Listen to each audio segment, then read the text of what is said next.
Last week, the previews for Mind's Eye went up, and they weren't all that positive. The people who got to preview the game didn't actually get to play it, and when they spotted a bunch of bugs and pointed it out, they were told they've already been fixed. Apparently, that's never a good sign. Having said that, obviously the game is still 2 weeks away, and we now finally actually have some proper gameplay of the game instead of, the odd clip here and there that we've got over the past, couple of months and or even year. As you can see, the game is looking pretty decent so far, and I'm looking forward to check it out myself in 2 weeks or so when it does come out.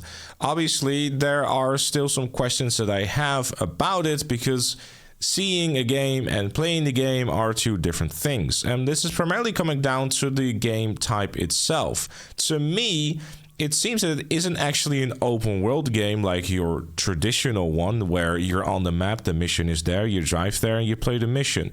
Instead, it just kind of seems like a Mafia style open world game like Mafia 2. The main reason why I'm saying this is because there is a section later into the video that they have released where they started showing off this thing called Portals, which has like a bunch of different races and some horde modes, and also at the bottom right there, the open world.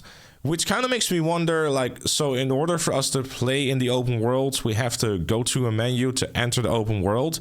But is there really going to be anything to do in the open world other than just drive around with not really a whole lot going on? That's kind of like my question and or concern. Obviously, it could just be very much just be something that I've already revealed and I just simply missed that. So don't take my word on it and feel free to correct me down below. Another thing that I have some question marks about is the fact that at the end of the trailer, they show off the roadmap for the content for 2025. At launch, we're getting single player free roam, which makes me wonder even more whether or not the game is actually free roam or the Mafia style thing, which by this, I very much just think it's more like a Mafia 2 style thing with chapters. And then there is Mind's Eye missions, which have like a horde mode and combat missions, as well as a bunch of races. Then there is a premium pass, because there's now apparently a season pass within said single player game, which will give you a bunch of skins and also a new horde mode mission. When I believe previously they announced they weren't going to do any that sort of type of stuff in the game, but now I guess they have changed their mind. Then in the future, in summer, we're gonna get like a special collaboration, some community updates, new missions. In the fall, we're getting new single player modes, a multiplayer that is apparently gonna be a thing, which they didn't make any announcements. They're just like, oh, by the way, we're doing multiplayer now. New missions, and then in winter we have like even more stuff, and there's extra missions and new packs, and basically meaning that the game is not entirely complete, or is it just hey, here's some more content for the single player game, but there's also multiplayer. So what are they doing exactly with multiplayer? Like, what are they planning on doing with that?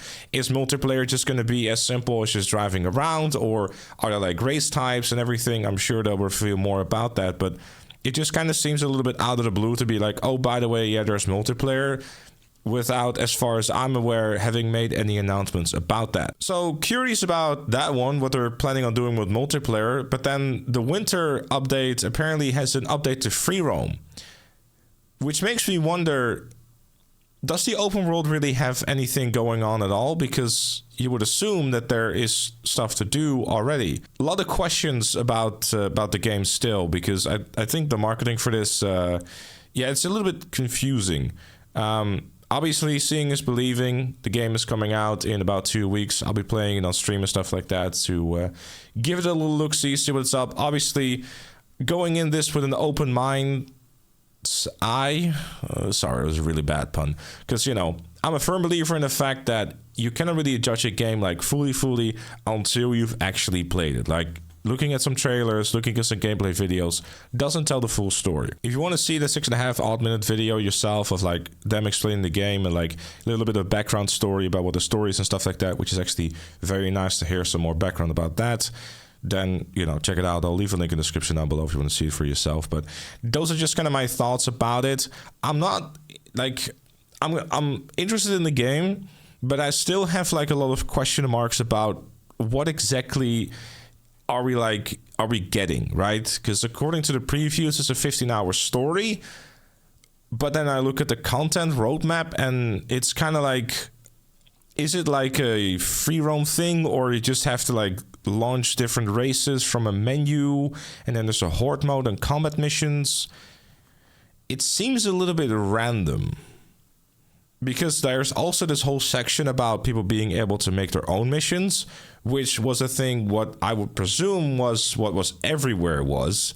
But now all the things that it in everywhere is now also part of Mind's Eye. And obviously the whole mission behind Boulder Rocket Boy, who is developing like Mind's Eye and everywhere, is to basically make it easier for people to get into game development and help the industry, I guess, moving forward to get more creative people within the thing, which is a very noble mission. And I really do think that is really cool, because effectively you're just getting dev tools to make new missions. So hopefully Mind's Eye is successful enough that it will, allow people to make really cool stuff with that, because like that content creator in that other video game that you may or may not know, there's all the really cool stuff that's being made in there too. But I guess until June 10th, this is pretty much what we're getting. I don't know. I'm hoping that they'll reveal some more before launch to, I guess, give us some more information and some more clarity. If it's just a simple fact of that I've just simply missed a few details in like previous media and stuff like that, then, feel free to correct me in the comments. But for now, I guess that's kind of it. Thank you for watching. I hope you enjoyed it, and I will see you all later.